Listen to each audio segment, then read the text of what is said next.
The story of Dark Souls starts with the Age of Ancients, where there were no humans, only fogs and dragons.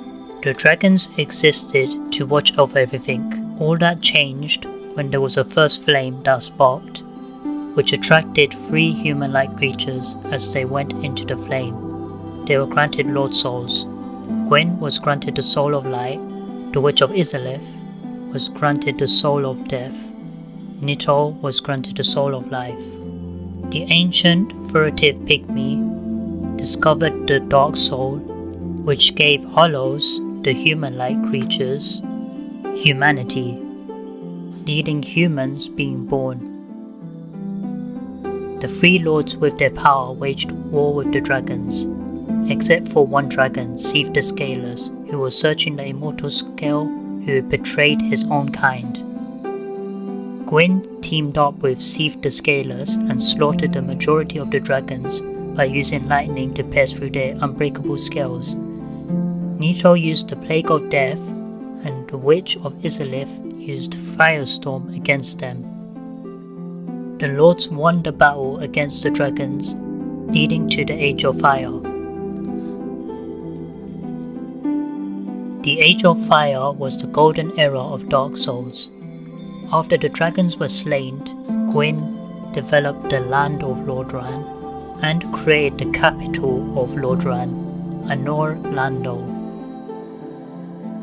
He gave Seath the Scaleless the title of Duke and granted Seath the Scaleless a part of his Lord's Soul for his contributions of the war. In Anor Londo, Gwyn had 3 children. Gwyn's firstborn, the God of War, was stripped of his status and erased from history for his foolishness. He is related to the Warrior of Sunlight, Covenant, and inherited the sunlight from his father. Their identity was revealed to be the Nameless King. Gwyn's second-born, Guinevere, is the Princess of Sunlight, who later married the Flame God, Flann, and was assumed to have fled the land with him. Gwyn's third-born, Gwendolyn, was raised as a girl for his affection for the moon. The Age of Fire was going well until the fires were going out.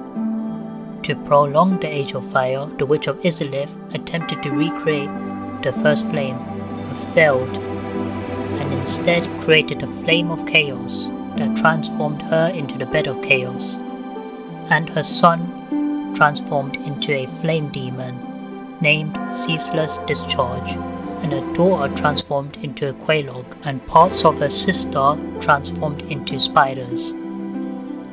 Many creatures also transformed into monsters that haunted Lordran. Izalith's followers were titled the Witches of Chaos. Her only daughter, Quaelina, escapes the fire and becomes the mother of pyromancy. Eventually, Izalith was able to stabilize the Flame of Chaos with the help of her sisters. Gwyn does a final attempt to save the Age of Fire. He marches with his army to the kiln of the first flame and sacrifices himself to merge with the first flame, causing the kiln to become ash, and burns his entire army, turning them into Black Knights that later walk in Lordran. While the Age of Fire extended for thousands of years, Gwyn became a Hollow and was up to then known as Gwyn the Cinder. Seath, the founder of sorcery, became obsessed with his researches and experiments to understand immortality. 1,000 years finally pass when the player, the chosen undead, is rescued by Oscar of Astora to fulfill the prophecy to ring the bells of awakening.